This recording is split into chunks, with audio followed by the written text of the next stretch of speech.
नमस्कार व्यूअर्स, मैं हूं अमीश देवगन और आप देख रहे हैं देश का सबसे लोकप्रिय डिबेट शो आर पार। क्या कुछ नेताओं ने नफरत वाली चुनावी टूल किट तैयार कर ली है? क्या नफरत वाली सोच के दम पर दम भर रहे हैं ये? वोट बटोरने का दाव चला जा रहा है, खेला जा रहा है, क्योंकि सियासत की हर मान मर्यादा को खुलेआम रौंदा गया है। इसकी धज्जियां उड़ाई जा रही है। एक मौलाना कुछ दिन पहले धमकी दे रहे थे कि जिस दिन मेरा नौजवान मेरे कंट्रोल से बाहर आ गया उस दिन हिंदुओं को हिंदुस्तान में पनाह नहीं मिलेगी। मेरा नौजवान अगर मेरे कंट्रोल से बाहर आ गया तो हिंदुओं को हिंदुस्तान में पनाह नहीं मिलेगी। इसको सुन लीजिए आप। यानी एक तरह से मौलाना गृह युद्ध की खुल्लम खुल्ला धमकी दे रहे थे। लेकिन आज की खबर क्या है? आज की खबर यह है व्यूअर्स, अब ये कांग्रेस में शामिल हो गए हैं। प्रियंका वाड्रा के साथ इनकी तस्वीर सामने आ रही है। महबूबा मुफ्ती दूसरी तरफ कह रही है कि उत्तर प्रदेश की सत्ता से भारतीय जनता पार्टी को बाहर अब भगाना होगा। 1947 से बड़ी आजादी होगी। सोचिए माइंडसेट क्या है? माइंडसेट है 1947। माइंडसेट है मौलाना तौकीर रजा।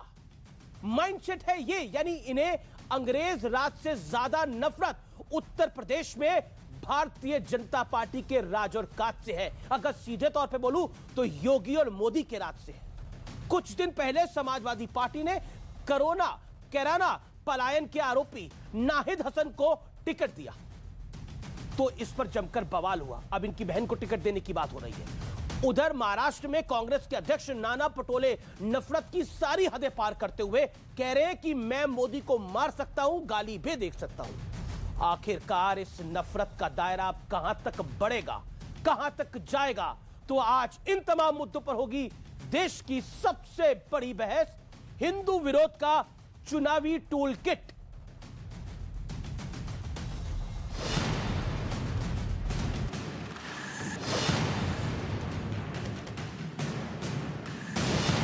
ये वो मौलाना हैं जो देश में गृह युद्ध की धमकी दे रहे थे।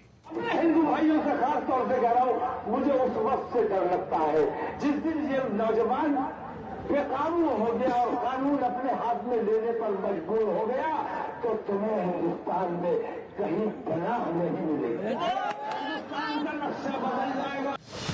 लेकिन कांग्रेस ने इनका हाथ थाम लिया। इस प्रकार की बदजुबानी करने वालों के साथ प्रियंका वाड्रा खड़ी होती है और न केवल खड़ी होती है, उनके समर्थन के लिए गुहार करती है। ये मौलाना मुसलमानों के लिए अखिलेश को खतरनाक बता रहे हैं। भारतीय जनता पार्टी से ज्यादा खास तौर से मुसलमानों के लिए अगर कोई खतरनाक सरकार हो सकती है तो वो अखिलेश यादव की सरकार हो सकती है।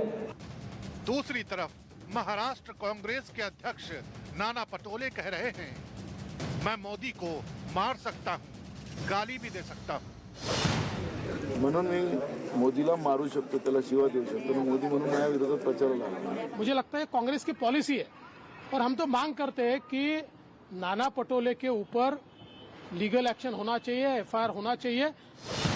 नफरत वाली सियासत की सारी हदें पार करते हुए महबूबा मुफ्ती कह रही हैं, यूपी की सत्ता से बीजेपी को बाहर भगाना 1947 से बड़ी आजादी होगी। उधर लखीमपुर में बीजेपी कार्यकर्ता शुभम मिश्रा के लिंचिंग के आरोपी तेजिंदर सिंह विर्क के समाजवादी पार्टी ज्वाइन करने पर सवाल उठ रहा है। लेकिन आज सबसे बड़ा सवाल ये है कि क्या नफरत की सियासत से जनमत मिलेगा? इसी पर होगी सबसे बड़ी बहस, हिंदू विरोध का चुनावी टूल किट। और अब वक्त है नफरत वाली चुनावी टूल किट का विश्लेषण करने का। मैं एक एक करके आपको हर पॉइंट को गिनाता हूं। तौकीर रजा मुस्लिम धर्मगुरु है। जिस दिन मेरा नौजवान मेरे कंट्रोल से बाहर आ गया हिंदुओं को हिंदुस्तान में पनाह नहीं मिलेगी। और नतीजा इसका यह हुआ कि तौकीर रजा आज कांग्रेस पार्टी में शामिल हो गए हैं। यह इसका रिजल्ट है। हिंदुओं को हिंदुस्तान में जगह नहीं मिलेगी, तौकीर रजा कांग्रेस पार्टी में शामिल। मैं बढ़ता हूं आगे। अगला नाम इसमें इस कड़ी में नाहिद हसन का है। एसपी ने विधानसभा का टिकट दिया, विवाद हुआ तो नाहिद की बहन को टिकट दिया गया। ये हमारे सामने स्पष्ट है। अगला मैं बढ़ता हूं आगे। महबूबा मुफ्ती, जम्मू कश्मीर की पूर्व मुख्यमंत्री, यूपी की सत्ता से बीजेपी को बाहर भगाना है। 1947 से भी ये बड़ी आजादी होगी, यानी जब मार काट हुई थी, जब 47 के अंदर पाकिस्तान हिंदुस्तान बना था, ये उस तरह की जंग देख रही हैं। इस पूरी लड़ाई को तो आप सोचिए, मानसिकता क्या है, माइंडसेट क्या है। मैं सिर्फ माइंडसेट की बात कर रहा हूं इधर कि 1947 से ज्यादा, अंग्रेजों के राज से ज्यादा खतरनाक इनको योगी आदित्यनाथ और नरेंद्र मोदी का राज उत्तर प्रदेश में दिखाई देता है। इनका माइंडसेट क्या है, क्रोनोलॉजी को आप समझिए। तौकीर रजा को आपने सुना, नाहिद हसन के क्या कारनामे हैं वो भी आपने सुने। नाना पटोले, ये महाराष्ट्र कांग्रेस के अध्यक्ष है, छोटे मोटे नेता नहीं है, बहुत बड़े नेता है, बहुत बड़े नेता है। मैं मोदी को मार सकता हूं, गाली भी दे सकता हूं। जब विवाद बढ़ा तो बोला कि मैं मोदी नाम के गुंडे की बात कर रहा था, जबकि इनके इलाके में कोई मोदी नाम का गुंडा है ही नहीं। तो कुल मिलाकर आप सोचिए माइंडसेट क्या है। मेरे साथ बात करने के लिए आज कौन कौन जुड़ रहा है। संबित पात्रा है भारतीय जनता पार्टी की तरफ से, भारतीय जनता पार्टी के प्रवक्ता हैं। अजीज खान है मेरे साथ इस चर्चा में। तौकीर रजा जो कांग्रेस में शामिल हुए हैं मौलाना, वो मेरे साथ इस चर्चा में जुड़ेंगे। कांग्रेस के प्रवक्ता अभय दुबे को आना था लेकिन एंड मूवमेंट पे वो ज्वाइन नहीं करे हैं। मेरे साथ इस चर्चा में शादाब चौहान है, नेता पीस पार्टी के, उनका अभिनंदन है। तमाम लोगों का स्वागत है। मैं सबसे पहला सवाल संबित पात्रा मैं आपसे पूछता हूं, क्या आपको लगता है ये जो नफरत वाली सियासत है जिस पर आज आपने प्रेस कॉन्फ्रेंस करी, क्या आपको लगता है ये नफरत वाली सियासत दो तरफा है? क्योंकि आरोप आपकी पार्टी पे भी लगा दिया जाता है कि आप हिंदुओं की बात कर देते हैं, तो दूसरी तरफ से मुसलमानों की बात क्यों नहीं हो जाएगी? देखिए अमीश भाई, पहले तो मुझे आश्चर्य हो रहा है कि ये कांग्रेस पार्टी के प्रवक्ता भाग क्यों गए। जब उनको आना था तो अभी नदारत क्यों है? और मैं 5 बजे से देख रहा हूं, जब से डिबेट आरंभ होता है इस विषय में कोई भी कांग्रेस का आधिकारिक प्रवक्ता डिबेट करने नहीं आ रहा है, क्योंकि जानते हैं कि रजा खान को, तौकीर रजा खान को पार्टी में तो ले लिया है, उनका समर्थन तो ले लिया है, मगर डिफेंड नहीं कर सकते हैं जिस प्रकार की बातें तौकीर रजा खान ने बोला है। हिंदुस्तान का नक्शा बदल देंगे, हिंदुओं को इस देश से भगा के रहेंगे अगर हम कानून अपने हाथ में लेते हैं, हिंदुस्तान से हिंदू पलायन कर जाएगा। ये सब बोलने के बाद कांग्रेस वाले उसको डिफेंड करने की इस मुंह से आते, इसलिए वो भाग गए हैं। दूसरी बात है, ये जो इक्विवेलेंस लाने की कोशिश की जा रही है कि हिंदू भी तो ऐसे हैं तो मुसलमानों ने बोल दिया, बड़ी कमाल की बात है। हम यहाँ किसी को डिफेंड नहीं करते हैं। अगर किसी हिंदू ने कुछ अनुचित बोला होगा, और बोला भी है कई जगहों पे, तो याद करिए न्यूयॉर्क टाइम्स से लेके वॉशिंगटन पोस्ट तक पूरे विश्व में भूकंप आ जाता है कि हाय हाय हिंदुओं ने क्या कर दिया, हिंदू आतंकवाद, हिंदू फलाना, हिंदू डिकड़ा, सब शुरू हो जाता है। कांग्रेसी जाके पाकिस्तान तक में रोना शुरू कर देते हैं, मोदी को हटाओ, हिंदू आतंकवाद आ गया है। मगर जब तौकीर रजा खान जैसे इस प्रकार की बदजुबानी करते हैं, याद करिए उन्होंने क्या कहा था सीए के समय, हम तो अल्लाह वाले हैं, अगर हमारे बस में आ जाए तो हम तो खून की नदियां बहा देंगे, खून की नदियां। और हम बड़े कन्वीनियंटली चुप रहते हैं, कहीं भूकंप नहीं आता है, किसी अखबार में भी ये छपता नहीं है। कभी ये डिबेट, आज तो हम लोगों ने प्रेस कॉन्फ्रेंस कर दिया, ये विषय डिबेट का बन गया, वरना ये तो 7 फरवरी का वीडियो है। 7 फरवरी से अभी तक सब चुप बैठे हुए थे, क्योंकि ये टेकन फॉर ग्रांटेड हो गया है कि ये तो बताएंगे, ये खान साहब तो ऐसा ही बोलेंगे। केवल खान साहब ही नहीं, एक बहुत बड़ी फहरिस्त है, नाहिद हसन, इमरान मसूद, ये सारे लोग ऐसा ही बोलेंगे। और जब ये कहते हैं कि कैराना से पलायन करना पड़ेगा, हिंदुओं के दुकान से आप सामान मत खरीदो, तो ये एक न्यू नॉर्मल है, इसमें कोई बुराई नहीं है। लेकिन ये कोई नॉर्मल नहीं है, इट इज नॉट नॉर्मल, ये गलत है और मैं गलत को गलत कहता हूं। लेकिन आपकी तरफ से योगी आदित्यनाथ का जब मैं साक्षात्कार करता हूं तो वो कहते हैं, अमीश देवगन जी आप क्या बात कर रहे हैं, आप जाति की बात कर रहे हैं, ये लड़ाई तो अब 80-20 की हो चुकी है, तो 80-20 से मतलब मैं क्या समझूं, समझाइए मेरे व्यूअर्स को।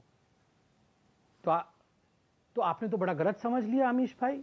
वैसे तो आपको वो सवाल तुरंत योगी जी से कर लेना चाहिए था, वो आपको जवाब भी देते, मगर मैं आपको बताता हूं 80-20 से योगी आदित्यनाथ जी ने कोई रिलीजियस डिवाइड नहीं किया।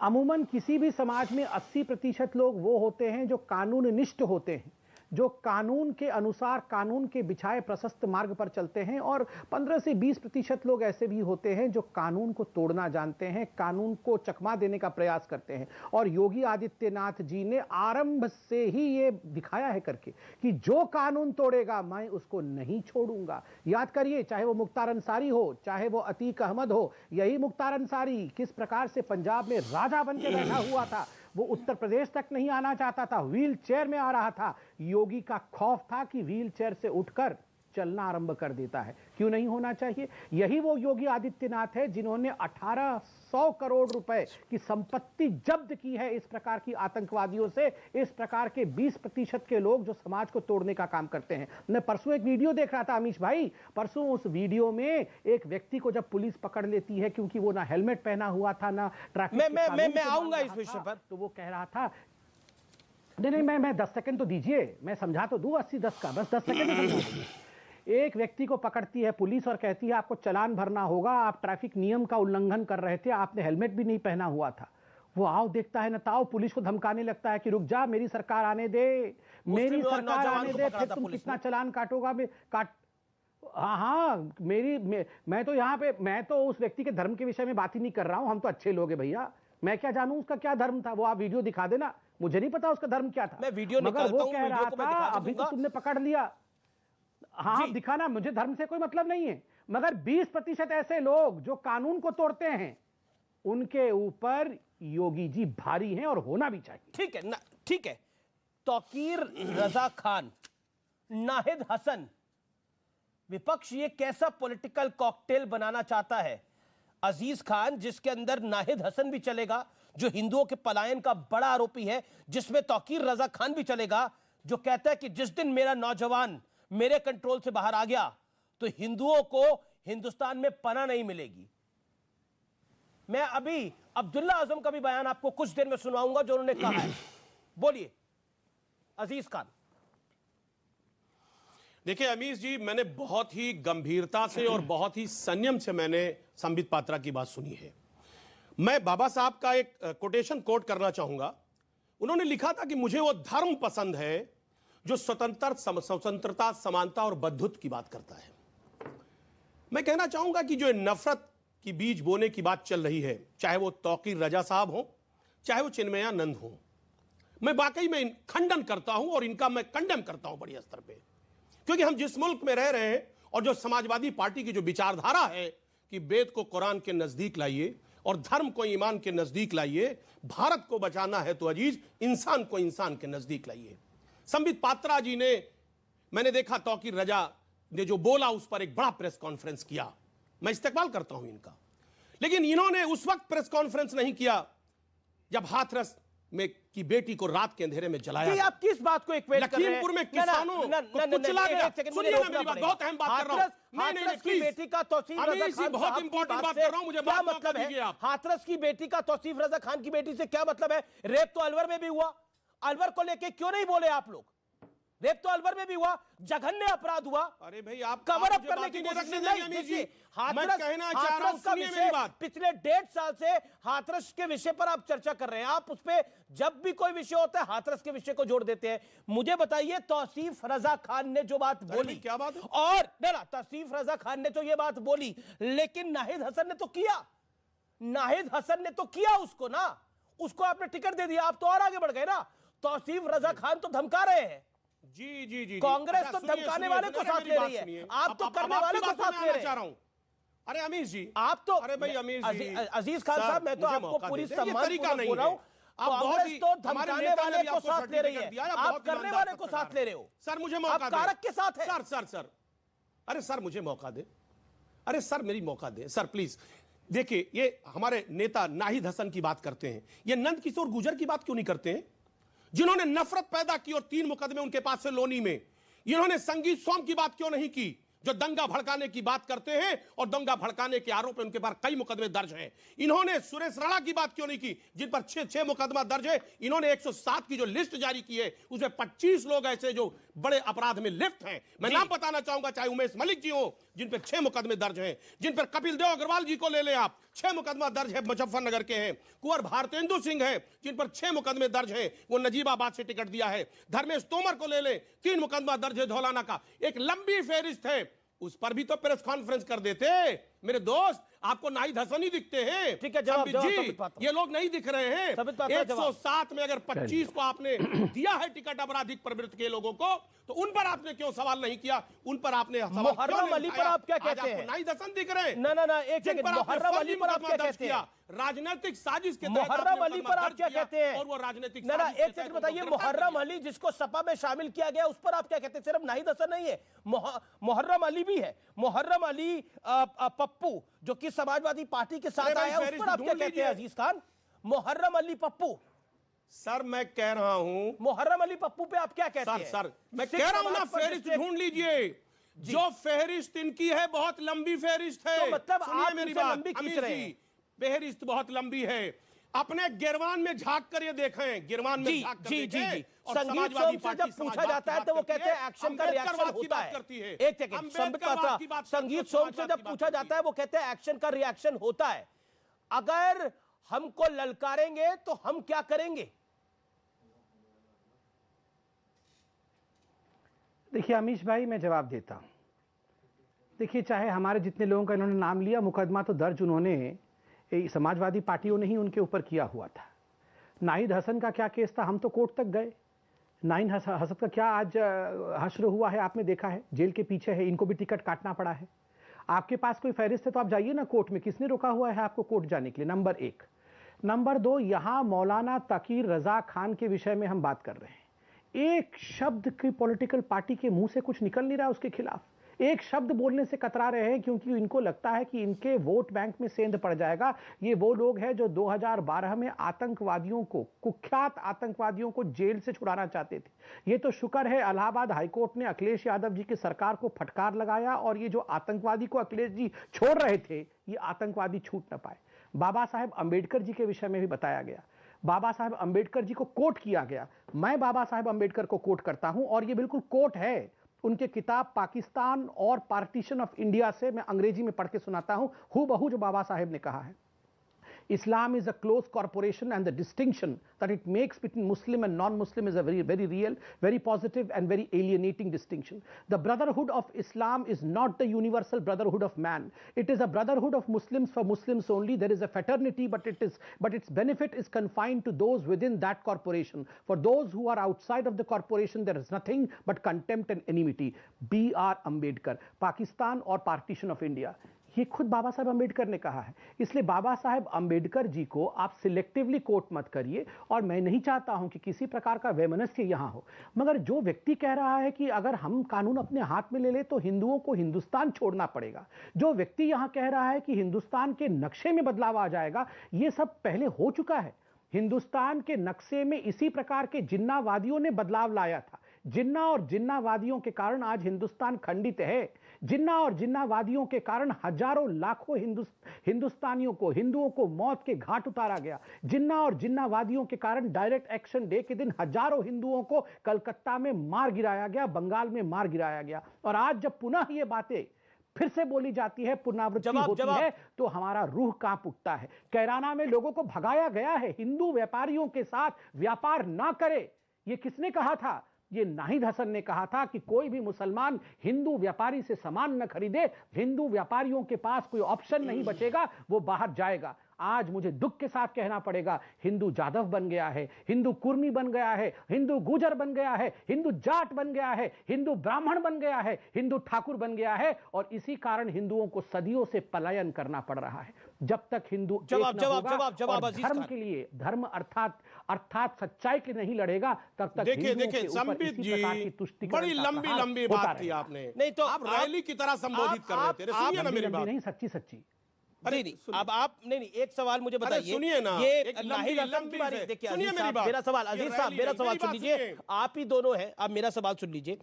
आप कह रहे हैं कि नाहिद हसन गलती से आ गया, या फिर नाहिद हसन बिल्कुल पाक साफ है, उसने कुछ गलती नहीं करी है। अब आप मुझे बताइए, मुहर्रम अली पप्पू ने गलती करी है कि नहीं करी है, जिसको आपने समाजवादी पार्टी में लिया हुआ है? मुहर्रम अली पप्पू के बारे में आप क्या कहना चाहते हैं? मैंने अमीर जी, जो 2014 में जो सहारनपुर गुरुद्वारा हिंसा हुई, उसका वो मास्टरमाइंड है कि एक बार सुनिए ना मोहम्मद अली पप्पू। अरे उस सूची को भी पढ़ते हैं, सुनिए। अरे भाई, ये तरीका नहीं है। ये क्या तरीका होगा? ये तरीका सही है ये तरीका सही है कि नाहिद हसन मोहम्मद अली उनकी फेहरिस्त में पढ़िए ना, ये तरीका सही है? पढ़िए ना। देखिए मोहम्मद अली पप्पू ने क्या किया था आपके शासन में? मुझे ये बताइए, मोहम्मद अली पप्पू पे आरोप क्या है? मोहम्मद अली ना इस बार राजनीतिक साजिश की तहत देखिए सर, लेकिन वो ये तो सामान्य कार्यक्रम तो है नहीं, सबसे ज्यादा देखे जाने वाला कार्यक्रम है।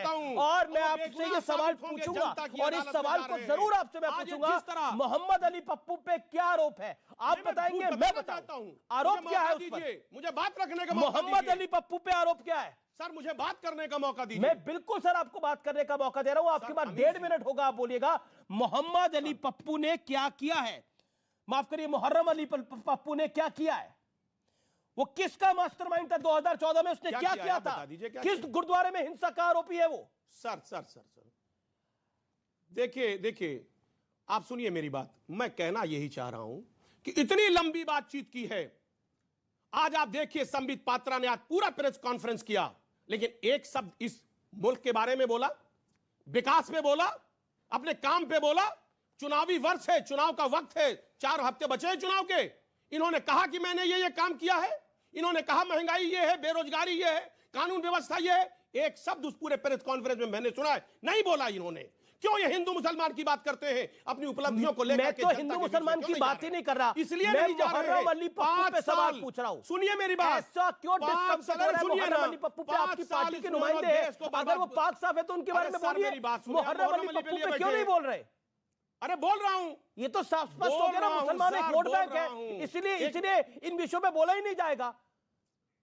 बस इतना बोल दिया, तौसीफ रजा खान ने गलत बोला। खूब बोलेंगे, क्यों नहीं बोलेंगे? मुहर्रम अली पप्पू की बात क्यों नहीं बोलेंगे? सुनिए मेरी बात।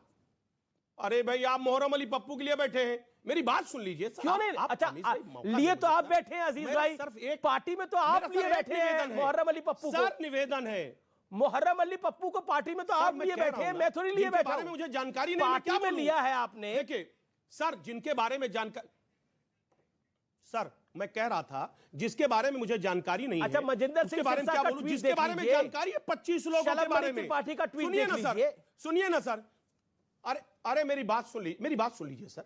जो 25 लोगों की फहरिस्त मैंने पढ़ी है उस पर ये नहीं बोले। ये आज अपने प्रेस कॉन्फ्रेंस में एक बात भी इन्होंने अपने मुहर्रम अली पप्पू पे ये बोलना नहीं चाहते, सिर्फ नफरत के बीज बोने की बात कही है। ये कह रहे हैं कि नफरत का बीज आप बोल रहे हो, आप कर रहे हो हिंदू मुसलमान, उपलब्धि रही है इनकी, आप कर रहे हो हिंदू मुसलमान, उपलब्धि बताएं, आप कर रहे हो जनता को 5 साल की उपलब्धि बताएं, 5 साल की उपलब्धि बताएं। आप कह रहे हो जो राम को लाए हैं हम उनको लेकर आएंगे, आप लोगों में ये भावना लेकर आ रहे हो। चलिए, पहले तो मुहर्रम अली पप्पू के विषय में इन्होंने ज्ञानवर्धन नहीं किया, तो पप्पू जी के विषय में मैं जरा ज्ञानवर्धन कर देता हूं। 2014 में इन्हीं की समाजवादी पार्टी की सरकार थी।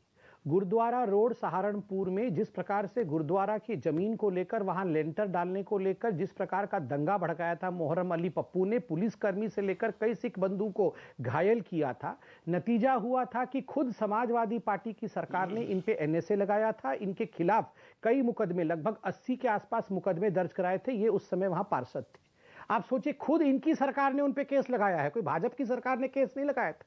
खुद इनकी सरकार ने कहा था कि ये सिख विरोधी दंगे में लिप्त हैं मुहर्रम अली पप्पू। उसके बाद भी पप्पू के साथ खड़े हैं, उसके बाद भी पप्पू के साथ कह रहे हैं कि आप हिंदू मुसलमान। आप बताइए, पप्पू के साथ खड़े होने का नहीं, पहले तो पप्पू के साथ खड़े होने का नतीजा बता दीजिए।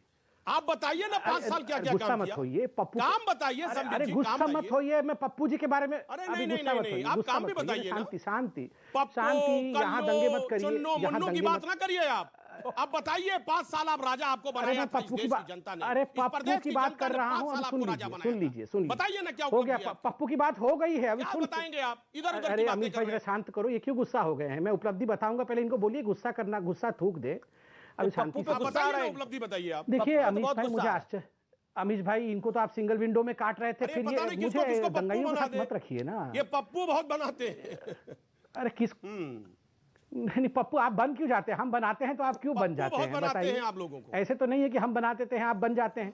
अब रुकिए, पप्पू वाले आ गए हैं, आप परेशान मत होइए। अरे आप क्यों परेशान हो रहे हैं? पप्पू वाले आ गए हैं, वो जवाब देंगे। आप मुहर्रम अली के विषय में बोलिए, अभी मुझे बोलने दीजिए प्लीज। अमीश भाई, मैं तो इनके बीच में नहीं बोल रहा था, सुन लीजिए। अमीश भाई, जहां तक कांग्रेस पार्टी और समाजवादी पार्टी का सवाल है, इन दोनों के बीच में एक कंपटीशन चल रहा है कि किस किस को ऐसा टिकट दिया जा सके और प्रमोट किया जा सके जो हिंदुओं के खिलाफ जहर उगलता रहा है, और ये कांग्रेस पार्टी का नीति रहा है।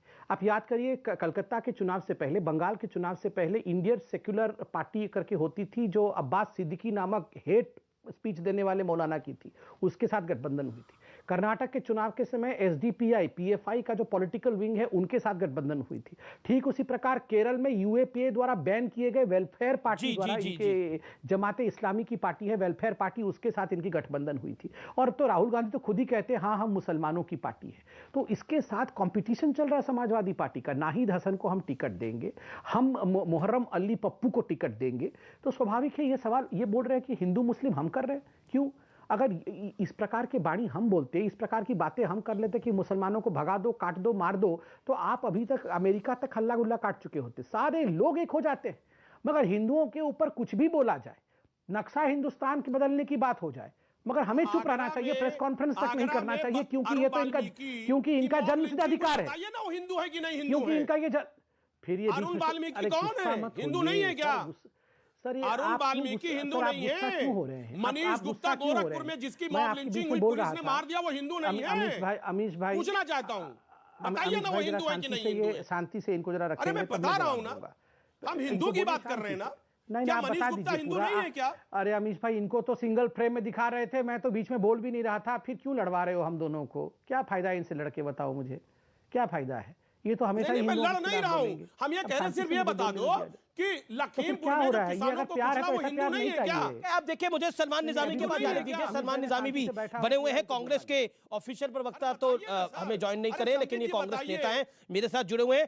तौसीफ रजा खान को भी मेरे साथ जुड़ना था, लेकिन वो भी चल दिए, वो भी इस कार्यक्रम, वो भी जुड़ना नहीं चाहते हैं, क्योंकि उन्हें पता है कि यहां पर कठोर सवालों का जवाब देना होगा। सलमान निजामी, रुक करता हूं मैं आपका। चल एक सेकंड संबित पात्रा। सलमान निजामी, हिंदू मुसलमान तो ये संबित पात्रा की पार्टी करती थी, जो आप लगातार आरोप कराते थे, लेकिन इस व्यक्ति को पार्टी में लेकर क्या हासिल होगा? जिस दिन मेरा नौजवान मेरे कंट्रोल से बाहर आ गया, सबसे पहले तो इनको क्यों लगता है कि इनके कंट्रोल में है, उसके बाद हिंदुओं को हिंदुस्तान में पनाह नहीं मिलेगी। लेकिन ये जो लोग हिंदुओं को हिंदुस्तान में पनाह नहीं दे रहे, उसको कांग्रेस पार्टी पनाह दे रही है अपनी पार्टी के अंदर।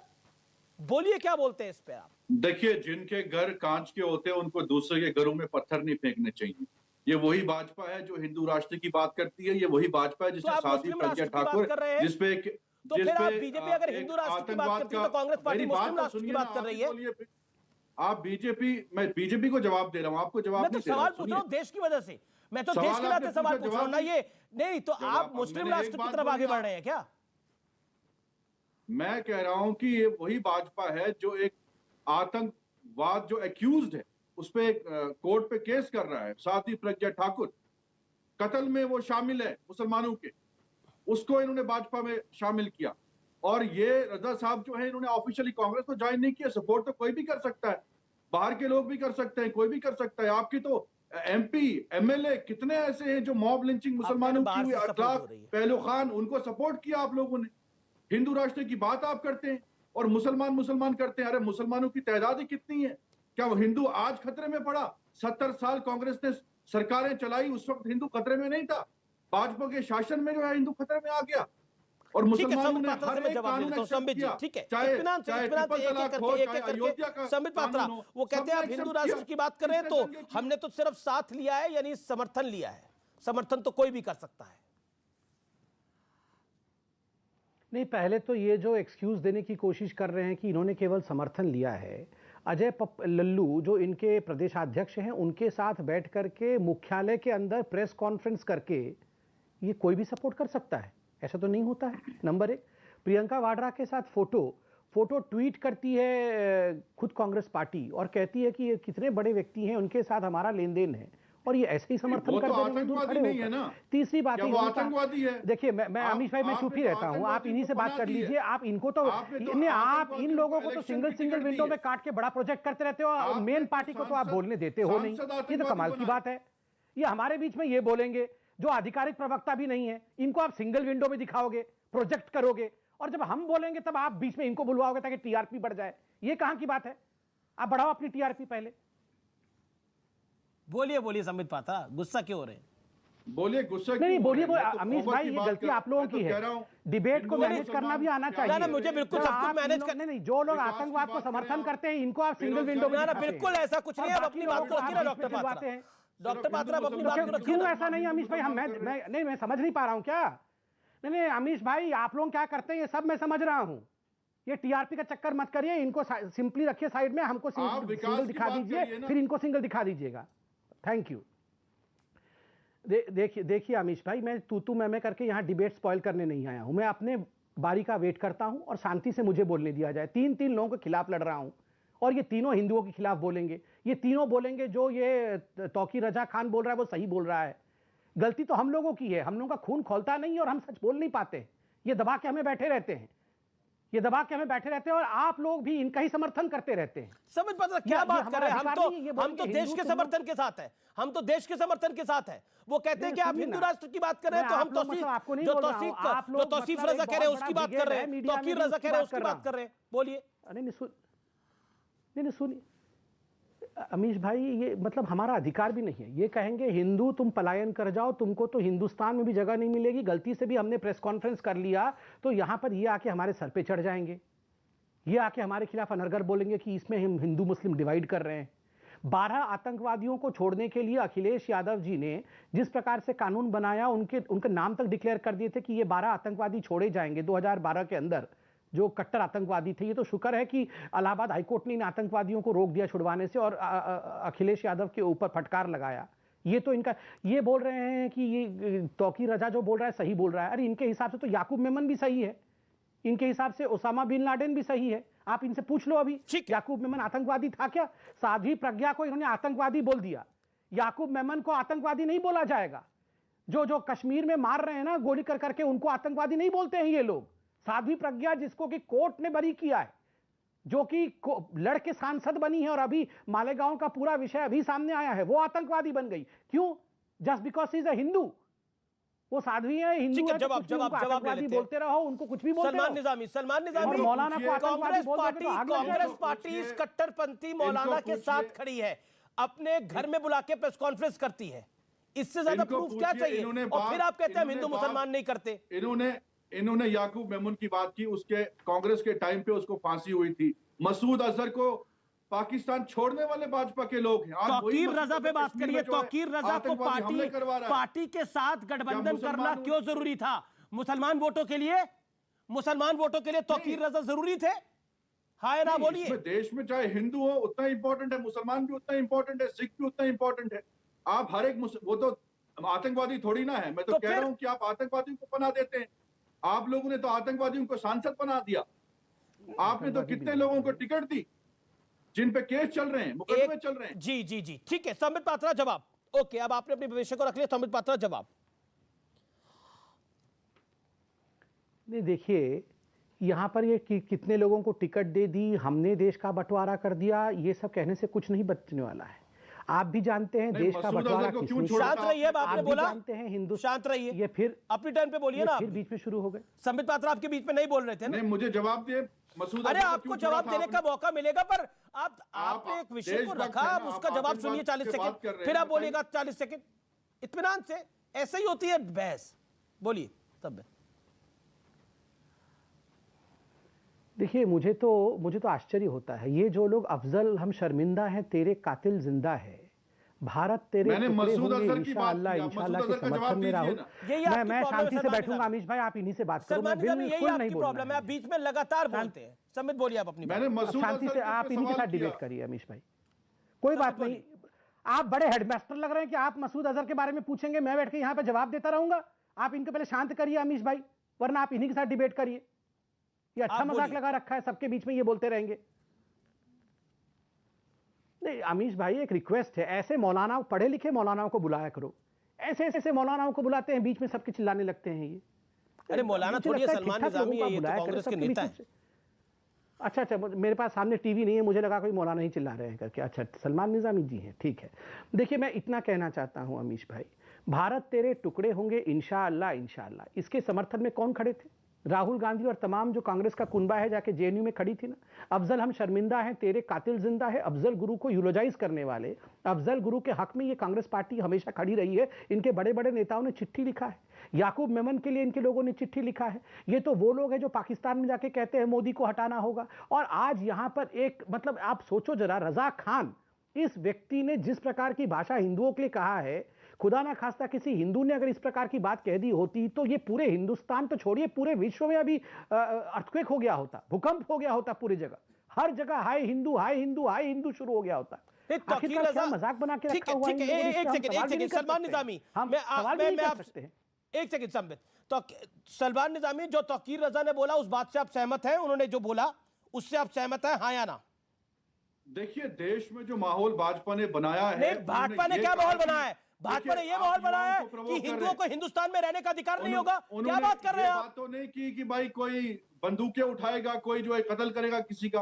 उन्होंने ये बात की कि आप प्रवोक कर रहे हैं, जो भाजपा के क्या बोल रहे हैं आप मौत समर्थन कर रहे हैं उस बात का? में भाजपा ने समर्थन दिया। ओ माय गॉड, आप क्या बोल रहे हैं सलमान निजामी? आप समर्थन कर रहे हैं? समर्थन दिया उनको, सपोर्ट किया। क्या बोल रहे हैं आप? और मैं तो सपोर्ट नहीं करता ना, उनसे पूछिए। Sambit Patra, I have to get your reaction on this. देना, आपने जो बोल दिया वो बोल दिया, जो बोला वो बोला यहाँ पर इस मंच से। अभी नहीं, मैंने नहीं बोला कि आपने बोला भारतीय जनता पार्टी प्रवोक कर रही है, प्रवोक कर रही है भारतीय जनता पार्टी हिंदुओं को हिंदुस्तान से बाहर करने के लिए। भारतीय जनता पार्टी मजबूर कर रही है लोगों को बंदूक उठाने के लिए। क्या बोल रहे हैं आप संबित पात्रा? जवाब।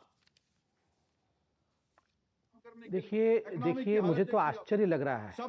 देखिए, कांग्रेस पार्टी अपने आधिकारिक प्रवक्ता को भेजती नहीं है, क्योंकि आधिकारिक प्रवक्ता को आकर इस विषय पर क्या बोलना है। अगर वो कहेंगे कि हम सपोर्ट करते हैं तो सच्चाई सामने आ जाएगी, मगर कांग्रेस पार्टी के आधिकारिक प्रवक्ता ये नहीं कह सकते हैं कि हम तौकीर रजा खान की बातों का खंडन करते हैं, वो खंडन नहीं कर सकते। और उनके जो नॉन आधिकारिक प्रवक्ता यहाँ आए हुए हैं वो तो स्पष्ट रूप से कह रहे हैं हम समर्थन कर रहे हैं। और भाजपा ने प्रोवोक किया है, बंदूक उठाने के लिए प्रोवोक किया है। भाजपा ने हिंदुओं को हिंदुस्तान से पलायन करने की स्थिति कर दी आज देश में। अमीश भाई, आप मुझे बताओ, ऐसी कौन सी स्थिति? मोदी जी ने आयुष्मान भारत का कार्ड बांटा, मोदी जी ने हिंदू हो या मुसलमान सभी का जनधन अकाउंट खोला, मोदी जी ने हिंदू हो या मुसलमान सबके घर में गैस सिलेंडर भेजे उज्ज्वला के माध्यम से, मोदी जी ने 5-5 बड़े-बड़े एक्सप्रेसवे बनाकर हिंदू और मुसलमान सभी के जीवन में सहूलियत दी। इस कारण से हिंदुस्तान को तोड़ देना चाहिए? हिंदुओं को इस देश में रहने का अधिकार नहीं होना चाहिए? उनको पलायन करके कहीं और बाहर हम जाएंगे कहां? पाकिस्तान हमारे पास नहीं, हमारा देश नहीं, वो हमें एक्सेप्ट नहीं करेगा। कौन हिंदुओं को एक्सेप्ट करेगा? मुझे बताएं, हम यहां छोड़ के जाए कहां? और ये ऐसी बात नहीं है कि ये सिर्फ आप एम्पिरिकली बात कर रहे हैं, ये सच्चाई है। कैराना से हिंदू भाग के चलो दिल्ली आ गए, किसी और शहर में चले गए उत्तर प्रदेश में, मगर हम भाग भाग के आखिर जाएंगे कहां?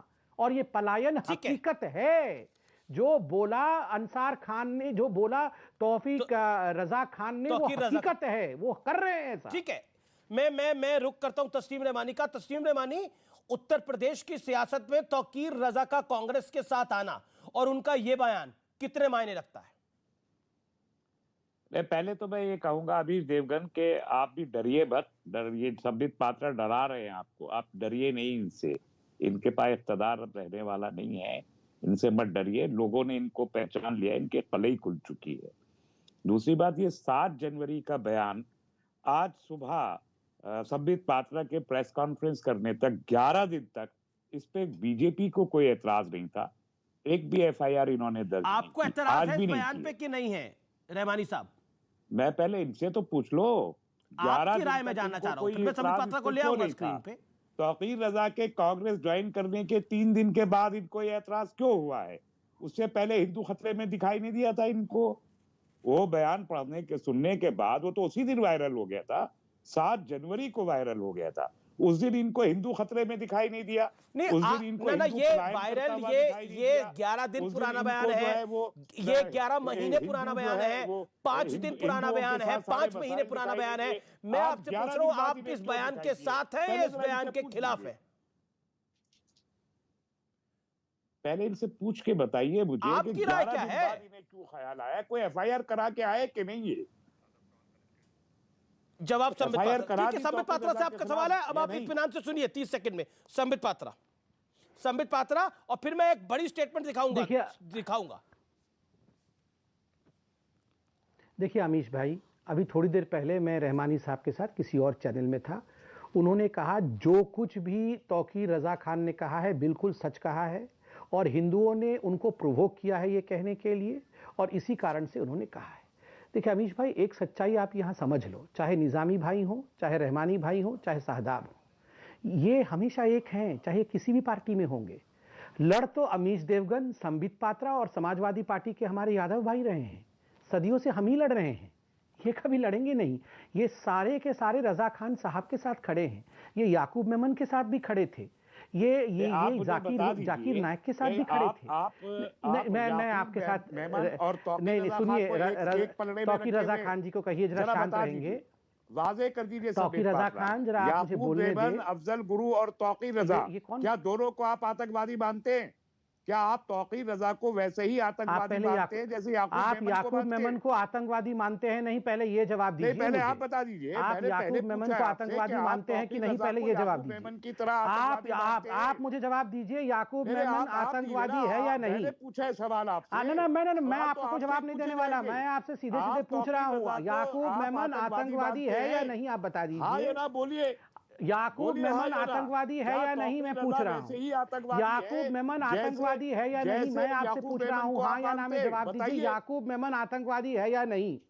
याकूब मेमन आतंकवादी है या नहीं बताइए। अरे बोल दीजिए ना, अपनी मेमन आतंकवादी है या नहीं बताइए। देखिए, तौकीर रजा खान को किसी ने आतंकवादी नहीं कहा है, मैं कह रहा हूं इसलिए वो ये विषय तो नहीं है, आतंकवादियों का लेकिन समर्थन याकूब करते मेमन हैं, आतंकवादी आप है कि नहीं, ये बताइए। आपने अगर तौकीर रजा को आतंकवादी कह दिया है और आपने मान लिया है, तो फिर आप मुझे ये भी बता दीजिए कि किसने कहा है? किसी ने कहा ही नहीं है। अमीश भाई, मैं इसका जवाब देता हूँ।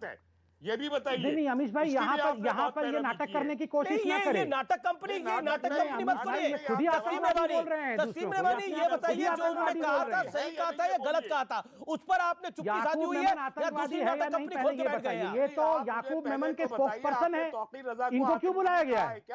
ये याकूब मेमन के स्पोक्स पर्सन को, जाकिर नायक के स्पोक्स पर्सन को क्यों बुलाया गया है यहाँ पे? अफजल गुरु के स्पोक्स पर्सन को क्यों बुलाया गया है? मेरा ये सवाल है। नहीं, मैं आपको बताता हूँ। नहीं, मुझे पता है हेट स्पीच क्या होती है, आतंकवाद कौन है, मुझे पता है। मुझे बताइए, याकूब मेमन को आप आतंकवादी मानते हैं या नहीं मानते हैं? नहीं, अरे आपने जवाब ही नहीं दिया, आपके पास जवाब नहीं है। अमित भाई, मैं जवाब दूं? देखिए, आपको या तो ऑडियो नहीं जा रहा, यहाँ पर किसी ने किसी को आतंकवादी नहीं कहा है। मैं खुद साक्षी हूँ, किसी ने कुछ नहीं बोला, आप खुद अपने मुंह से 25 बार बोल चुके हैं, इसलिए नाटक की दुकान बंद करिए। मुस्तकिल हिंदुओं को डरा रहे। अरे हिंदुओं को कौन डरा रहा है? नाटक की दुकान बंद होनी चाहिए, मैं जवाब। हिंदुओं को कौन डरा रहा है? एक सेकंड, मैं बताता हूँ हिंदुओं को कौन डरा रहा है। सुनिए, हिंदुओं को कौन डरा रहा है, मुझे बताइए। मुझे बताइए, जो कहता है कि जिस दिन मेरा नौजवान मेरे कंट्रोल से बाहर आ गया, हिंदुओं को हिंदुस्तान में पनाह नहीं मिलेगी, ये कौन डरा रहा है? ये कौन डरा रहा है? ये बयान है तौकीर रजा खान साहब का। मुझे बताइए, डरा कौन रहा है हिंदुओं को, और उनको डराने वाले को शामिल कौन करा रहा है? ये बात का जवाब तो देना पड़ेगा ना। उस पर आप चुप है, दूसरा नाटक कर रहे हैं, इधर उधर की बात कर रहे हैं। आप बेसिकली टाइम खराब कर रहे हैं डिबेट का, इस देश का, जब आप विषय पे जवाब नहीं दे रहे। मैं आपको दिखाता हूं, इस देश के अंदर कुछ दिन पहले एक वीडियो वायरल हुआ, जिसको अमित मालविया ने और भी कई बड़े बड़े सोशल मीडिया हैंडल्स ने ट्वीट किया। वो वीडियो को आप देखिए, क्या कहा जा रहा है, सुनिए व्यूअर्स। क्या खाओगे भाई? वक्त बता दो, कोई बात नहीं है। आपको क्या खाओगे? जितना बढ़ा के चालान काटना है, इतना बढ़ा के काट लो, हर चीज का काट लो। तो अब क्या करो, खा जाओ मुझे? वक्त बताएगा जब सरकार आएगी तो। मनमानी कर रहा हूँ ना तुम लोग। अगर सरकार आए तो फिर भी हेरा, फिर क्या होगा? ये वक्त बता देंगे, ये तो हम ही ना रहने के, या भी ना रहोगे संभल। ठीक है, संभल हम छोड़ देंगे, आप छोड़ दो। तो अपनी तैयारी कर दो चलने की। मैं तो यही रहूंगा। बस वो बता देंगे हम तुम्हें। ठीक बता देंगे। ठीक है, जितना हो सकता हो बढ़ा के काट देना, गाड़ी करवा देना। बिल्कुल। हमारी सरकार आएगी तो देख लेंगे। शादाब चौहान, मैं आपसे पूछता हूं, हमारी सरकार आएगी तो देख लिया जाएगा? क्या मायने है इसके? बिल्कुल हमारी सरकार आएगी। अहकाम इलाही निज़ाम मुस्तफ़ा के फॉर्मूले पे अगर सरकार बनेगी तो देख लिया जाएगा उन लोगों को जो आज अहंकार में डूबकर नफरत पैदा करके मुसलमानों को सियासी अछूत बना रहे हैं कि मुसलमानों को मंच पे जगह मत दो, हर बात पे मुसलमान को दोषी ठहराओ। मैं संबित जी की प्रेस वार्ता देख रहा था, वो बार बार उन्होंने शाहिद भाई का जिक्र किया, शाहिद मंजूर साहब का। मैं चैलेंज के साथ कह रहा हूं कि शाहिद भाई से हमारे इख्तलाफ हो सकते हैं, लेकिन उनके खिलाफ कोई एक शब्द बता दो कि उन्होंने किसी मजहब के खिलाफ बोला हो। झूठ प्रोपेगेंडा फैला करके मुसलमानों को सियासी अछूत कि कोई मुसलमान, जैसे दलितों को टच करने पर अपराध माना जाता था, उसी तरीके से मुसलमानों को अब आपने बोला, बना दिया आपने बोला हमारी सरकार आएगी अगर किसी का चालान काटा जा रहा है। सामान्य सी बात है, संभल के अंदर कोई व्यक्ति बिना हेलमेट के घूम रहा है, उसका चालान काटा जा रहा है, या फिर वो कोई भी ट्रैफिक रूल को फॉलो नहीं करता। हमारा भी चालान कटता है, कई बार हमारे पास भी चालान आता है ओवर स्पीडिंग का या किसी का, और आप लोगों के पास भी आता होगा।